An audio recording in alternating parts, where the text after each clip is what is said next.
ਦਰਿਆਈ ਘੋੜਾ ਮਦਦ ਨਾ ਕਰ ਸਕਿਆ।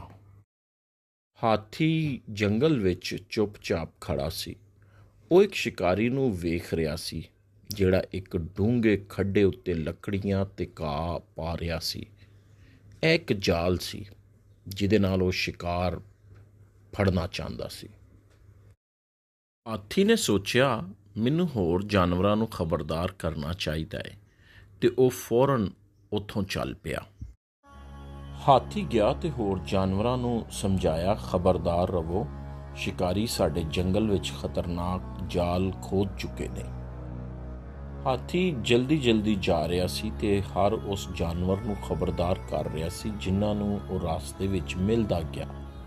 ਜਦੋਂ ਉਹ ਦਰਿਆ ਦੇ ਕੋਲ ਪਹੁੰਚਿਆ, ਉਹਨੇ ਦਰਿਆਈ ਘੋੜੇ ਨੂੰ ਵੇਖਿਆ, ਜਿਹੜਾ ਲੰਬੀ ਨੀਂਦ ਦਾ ਮਜ਼ਾ ਲੈ ਰਿਹਾ ਸੀ।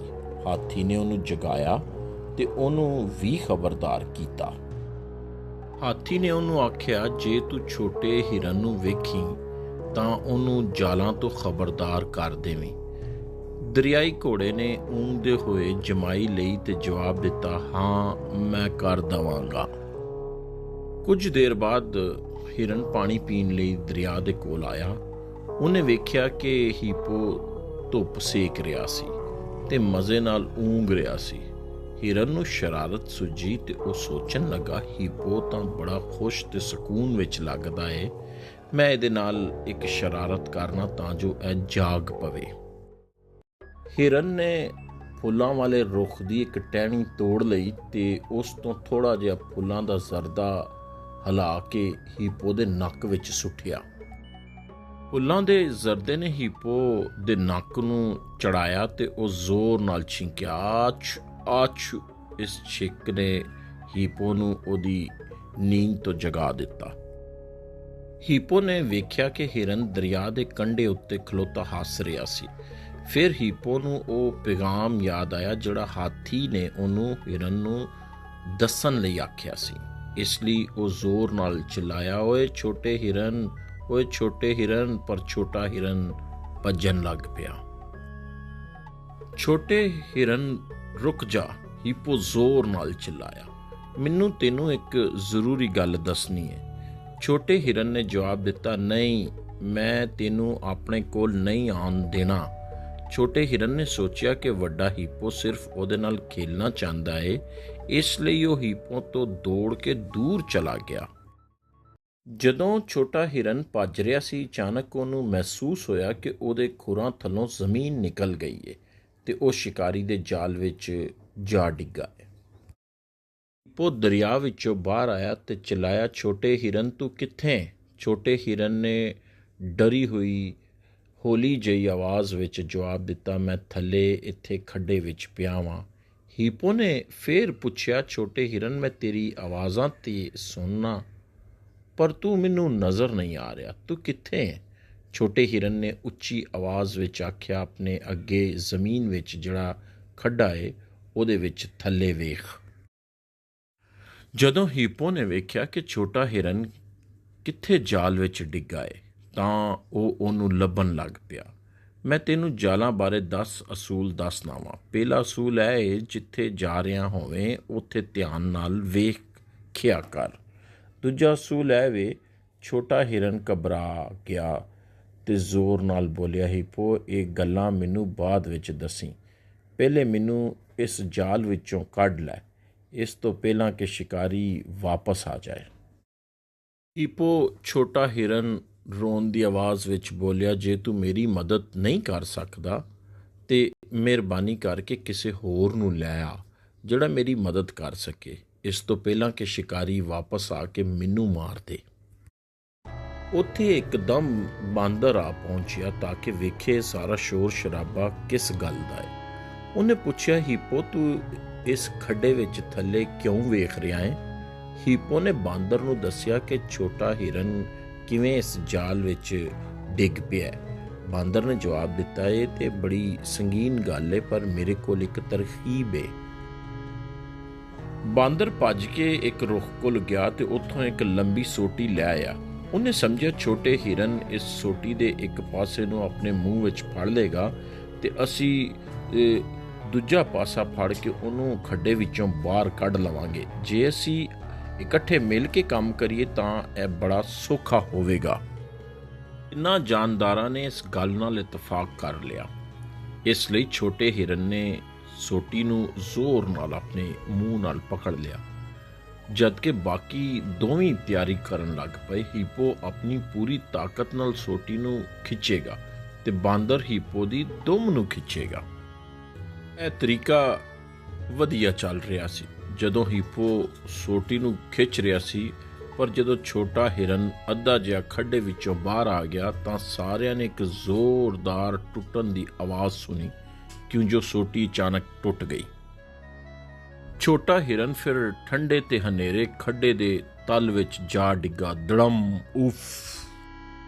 ਨਾਲ ਸੋਟੀ ਦੇ ਟੁੱਟਣ ਕਰਕੇ ਹੀਪੋ ਦਾ ਤਵਾਜ਼ੁਨ ਵਿਗੜ ਗਿਆ ਤੇ ਉਹ ਪਿੱਛੇ ਨੂੰ ਡਿੱਗ ਪਿਆ ਤੇ ਸਿੱਧਾ ਬਾਂਦਰ ਉੱਤੇ ਜਾ ਪਿਆ। ਬਾਂਦਰ ਦਰਦ ਨਾਲ ਚੀਖ ਉੱਠਿਆ, ਓ ਹੋ ਹਾਏ ਹਾਏ ਹਾਏ। ਉਹ ਗੁੱਸੇ ਨਾਲ ਹੀਪੋ ਨੂੰ ਕਹਿਣ ਲੱਗਾ, ਵੇਖ ਤੂੰ ਮੇਰੀ ਸੋਹਣੀ ਦੁਮ ਦਾ ਕੀ ਹਾਲ ਕਰ ਦਿੱਤਾ ਹੈ। ਤੂੰ ਇਹਨੂੰ ਟੇੜਾ ਕਰ ਦਿੱਤਾ ਤੇ ਜ਼ਖਮੀ ਵੀ ਕਰ ਦਿੱਤਾ ਹੈ। ਹੋ ਸਕਦਾ ਹੈ ਕਦੇ ਵੀ ਪਹਿਲੇ ਵਾਂਗ ਸਿੱਧੀ ਨਾ ਹੋਵੇ। ਹੁਣ ਮੈਨੂੰ ਆਰਾਮ ਕਰਨ ਲਈ ਜਾ ਕੇ ਲੰਮਾ ਪੈਣਾ ਪਏਗਾ। ਇਹ ਆਖ ਕੇ ਬਾਂਦਰ ਜੰਗਲ ਵੱਲ ਭੱਜ ਗਿਆ। ਹੀਪੋ ਛੋਟੇ ਹਿਰਨ ਡਰੀ ਹੋਈ ਆਵਾਜ਼ ਵਿੱਚ ਜ਼ੋਰ ਨਾਲ ਚਿল্ਲਾਇਆ, ਮਿਹਰਬਾਨੀ ਕਰਕੇ ਮੈਨੂੰ ਇੱਥੇ ਇਕੱਲਾ ਨਾ ਛੱਡੋ। ਹੀਪੋ ਨੇ ਛੋਟੇ ਹਿਰਨ ਨੂੰ ਆਖਿਆ, ਹੁਣ ਮੈਂ ਤੈਨੂੰ ਜਾਲਾਂ ਬਾਰੇ ਦੂਜਾ ਅਸੂਲ ਦੱਸਦਾ ਵਾਂ। ਕਦੇ ਵੀ ਘਾਹ ਜਾਂ ਪੱਤਿਆਂ ਦੇ ਢੇਰ ਉੱਤੋਂ ਟੁਰਿਆ ਭੱਜਿਆ ਨਾ ਕਰ।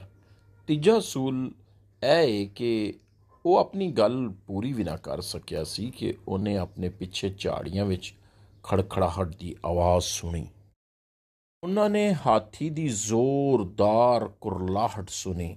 ਇਹੋ ਹਾਥੀ ਸੀ ਜਿਹੜਾ ਜੰਗਲ ਵਿੱਚੋਂ ਝਾੜੀਆਂ ਨੂੰ ਪਰੇ ਸੁੱਟਦਾ ਹੋਇਆ ਤੇਜ਼ੀ ਨਾਲ ਉਹਨਾਂ ਵੱਲ ਆ ਰਿਹਾ ਸੀ। ਹਾਥੀ ਨੇ ਸਕੂਨ ਤੇ ਮਜ਼ਬੂਤ ਆਵਾਜ਼ ਵਿੱਚ ਆਖਿਆ, ਛੋਟੇ ਹਿਰਨ, ਸ਼ਿਕਾਰੀ ਆ ਰਿਹਾ ਏ, ਇਸ ਲਈ ਸਾਨੂੰ ਜਲਦੀ ਕਰਨਾ ਪਏਗਾ। ਛੋਟੇ ਹਿਰਨ ਨੇ ਜਵਾਬ ਦਿੱਤਾ, ਪਰ ਮੈਂ ਆਪਣੇ ਆਪ ਇਸ ਖੱਡੇ ਵਿੱਚੋਂ ਬਾਹਰ ਨਹੀਂ ਨਿਕਲ ਸਕਦਾ ਤੇ ਹੋਰ ਕੋਈ ਵੀ ਮੇਰੀ ਮਦਦ ਨਹੀਂ ਕਰ ਸਕਿਆ। ਕੀ ਤੂੰ ਮੈਨੂੰ ਇਸ ਜਾਲ ਵਿੱਚੋਂ ਕੱਢਣ ਦਾ ਕੋਈ ਤਰੀਕਾ ਜਾਣਨਾ ਹੈ? ਹਾਥੀ ਨੇ ਪੁਰਇਤਮਾਦ ਆਵਾਜ਼ ਵਿੱਚ ਜਵਾਬ ਦਿੱਤਾ, ਮੈਂ ਹੀ ਉਹ ਰਾਸਤਾ ਵਾਂ। ਮੇਰੇ ਉੱਤੇ ਭਰੋਸਾ ਕਰ ਤੇ ਮੈਂ ਤੈਨੂੰ ਇੱਥੋਂ ਬਾਹਰ ਕੱਢ ਲਵਾਂਗਾ। ਆ ਖੱਡੇ ਦੇ ਇਸ ਪਾਸੇ ਆ ਕੇ ਖੜਾ ਹੋ ਜਾ। ਛੋਟੇ ਹਿਰਨ ਨੇ ਫਿਕਰਮੰਦ ਆਵਾਜ਼ ਵਿੱਚ ਜਵਾਬ ਦਿੱਤਾ, ਪਰ ਮੈਂ ਕਿਸੇ ਚੀਜ਼ ਨੂੰ ਫੜ ਕੇ ਨਹੀਂ ਰਹਿ ਸਕਦਾ। ਹਾਥੀ ਨੇ ਸਕੂਨ ਨਾਲ ਛੋਟੇ ਹਿਰਨ ਨੂੰ ਸਮਝਾਇਆ, ਤੈਨੂੰ ਕਿਸੇ ਚੀਜ਼ ਨੂੰ ਫੜਨ ਦੀ ਲੋੜ ਨਹੀਂ, ਬਸ ਮੇਰੇ ਉੱਤੇ ਭਰੋਸਾ ਕਰ ਤੇ ਮੈਂ ਤੈਨੂੰ ਫੜ ਕੇ ਰੱਖਾਂਗਾ। ਹਾਥੀ ਨੇ ਆਪਣੀ ਲੰਬੀ ਸੁੰਡ ਖੱਡੇ ਵਿੱਚ ਥੱਲੇ ਵੱਲ ਵਧਾਈ ਤੇ ਉਹਨੂੰ ਛੋਟੇ ਹਿਰਨ ਦੀਆਂ ਅਗਲੀਆਂ ਟੰਗਾਂ ਦੇ ਗਿਰਦ ਲਪੇਟ ਲਿਆ। ਉਹ ਆਖਣ ਲੱਗਾ, ਪਿੱਛੇ ਨਾ ਵੇਖੀ, ਆਪਣੀਆਂ ਅੱਖਾਂ ਮੇਰੇ ਉੱਤੇ ਰੱਖ, ਹੁਣ ਉੱਤੇ ਆ ਜਾ, ਤੂੰ ਮਹਿਫੂਜ਼ ਹੋਵੇਂਗਾ। ਫਿਰ ਹਾਥੀ ਨੇ ਛੋਟੇ ਹਿਰਨ ਨੂੰ ਬਾਹਰ ਕੱਢ ਕੇ ਆਪਣੇ ਕੋਲ ਜ਼ਮੀਨ ਉੱਤੇ ਆਹਿਸਤਾ ਨਾਲ ਉਤਾਰ ਦਿੱਤਾ। ਹਾਥੀ ਨੇ ਪੁੱਛਿਆ, ਹੁਣ ਤੂੰ ਕਿਵੇਂ ਮਹਿਸੂਸ ਕਰ ਰਿਹਾ ਹੈ? ਛੋਟੇ ਹਿਰਨ ਖੁਸ਼ੀ ਨਾਲ ਬੋਲ ਉੱਠਿਆ, ਬਹੁਤ ਵਧੀਆ, ਮੈਂ ਤੇਰਾ ਸ਼ੁਕਰਗੁਜ਼ਾਰ ਹਾਂ ਮੇਰੇ ਨਿਜਾਤ ਦੇਣ ਵਾਲੇ ਹਾਥੀ। ਹਾਥੀ ਨੇ ਛੋਟੇ ਹਿਰਨ ਨੂੰ ਆਖਿਆ, ਮੇਰੇ ਨਾਲ ਆ, ਮੇਰੇ ਕੋਲ ਹੀ ਰਹੀਂ। ਜੇ ਤੂੰ ਮੇਰੇ ਨਾਲ ਰਹੇਂਗਾ ਤੇ ਹਮੇਸ਼ਾ ਮਹਿਫੂਜ਼ ਰਹੇਂਗਾ। ਅਸੀਂ ਇਨਸਾਨ ਇੱਕ ਜਾਲ ਵਿੱਚ ਫਸੇ ਹੋਏ ਹਾਂ ਜਿਸ ਨੂੰ ਗੁਨਾਹ ਆਖਿਆ ਜਾਂਦਾ ਹੈ। ਜੇ ਅਸੀਂ ਇਸ ਜਾਲ ਵਿੱਚ ਹੀ ਫਸੇ ਰਹੀਏ ਤਾਂ ਅਸੀਂ ਹਮੇਸ਼ਾ ਲਈ ਹਲਾਕ ਹੋ ਜਾਵਾਂਗੇ। ਗੁਨਾਹ ਹੀ ਹੈ ਜਿਹੜਾ ਸਾਨੂੰ ਖੁਦ ਗਰਜ਼ ਬਣਾਉਂਦਾ ਹੈ, ਇੱਕ ਦੂਜੇ ਨਾਲ ਨਫ਼ਰਤ ਤੇ ਨੁਕਸਾਨ ਪਹੁੰਚਾਉਣ ਲਈ ਅਕਸਾਂਦਾ ਹੈ। ਉਹ ਕੰਮ ਕਰਾਉਂਦਾ ਹੈ ਜਿਨ੍ਹਾਂ ਨੂੰ ਅਸੀਂ ਆਪ ਵੀ ਗਲਤ ਜਾਣਦੇ ਹਾਂ ਤੇ ਇੱਕ ਸੱਚੇ ਖੁਦਾ ਨੂੰ ਨਜ਼ਰਅੰਦਾਜ਼ ਕਰਵਾਉਂਦਾ ਹੈ। ਫਿਰ ਵੀ ਖੁਦਾ ਜਾਲ ਵਿੱਚੋਂ ਨਿਕਲਣ ਦਾ ਸਿਰਫ ਇੱਕ ਹੀ ਰਾਸਤਾ ਹੈ। ਖੁਦਾਵੰਦ ਯਿਸੂ ਨੇ ਸਮਝਾਇਆ, ਮੈਂ ਹੀ ਰਾਸਤਾ।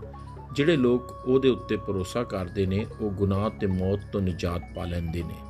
ਜਿਹੜੇ ਉਹਦੇ ਵੱਲੋਂ ਨਿਜਾਤ ਪਾਉਂਦੇ ਨੇ ਉਹ ਉਹਨੂੰ ਪਿਆਰ ਕਰਦੇ ਨੇ ਤੇ ਉਹਦੇ ਹੁਕਮਾਂ ਦੀ ਫਰਮਾ ਬਰਦਾਰੀ ਕਰਦੇ ਨੇ। ਯਿਸੂ ਸਭ ਤੋਂ ਬਿਹਤਰੀਨ, ਸਭ ਤੋਂ ਤਾਕਤਵਰ ਨਿਜਾਤ ਦਹਿੰਦਾ ਹੈ। ਦੋਸਤ ਤੇ ਖੁਦਾਵੰਦ ਨੇ ਜਿਨ੍ਹਾਂ ਨੂੰ ਤੁਸੀਂ ਕਦੀ ਵੀ ਅਪਣਾ ਸਕਦੇ ਹੋ। ਅਸੀਂ ਸਾਰੇ ਗੁਨਾਹ ਦੇ ਜਾਲ ਵਿੱਚ ਫਸੇ ਹੋਏ ਹਾਂ, ਪਰ ਖੁਦਾ ਨੇ ਸਾਡੇ ਲਈ ਯਿਸੂ ਮਸੀਹ ਨੂੰ ਭੇਜਿਆ, ਜਿਹੜਾ ਉਹਦੇ ਉੱਤੇ ਈਮਾਨ ਲਿਆਂਦਾ ਏ ਉਹ ਗੁਨਾਹ ਤੇ ਅਬਦੀ ਮੌਤ ਤੋਂ ਨਿਜਾਤ ਪਾਉਂਦਾ ਹੈ। ਅੱਜ ਦੀ ਇਸ ਕਹਾਣੀ ਤੋਂ ਸਾਨੂੰ ਇਹ ਸਬਕ ਮਿਲਦਾ ਹੈ ਕਿ ਜਦੋਂ ਅਸੀਂ ਕਿਸੇ ਖਾਈ ਜਾਂ ਖੱਡੇ 'ਚ ਡਿੱਗਨੇ ਹਾਂ ਤੇ ਸਾਡਾ ਬਚਾਉਣ ਵਾਲਾ ਸਾਡੀਆਂ ਦੁਆਵਾਂ ਸੁਣ ਕੇ ਸਾਨੂੰ ਜਵਾਬ ਦਿੰਦਾ ਹੈ।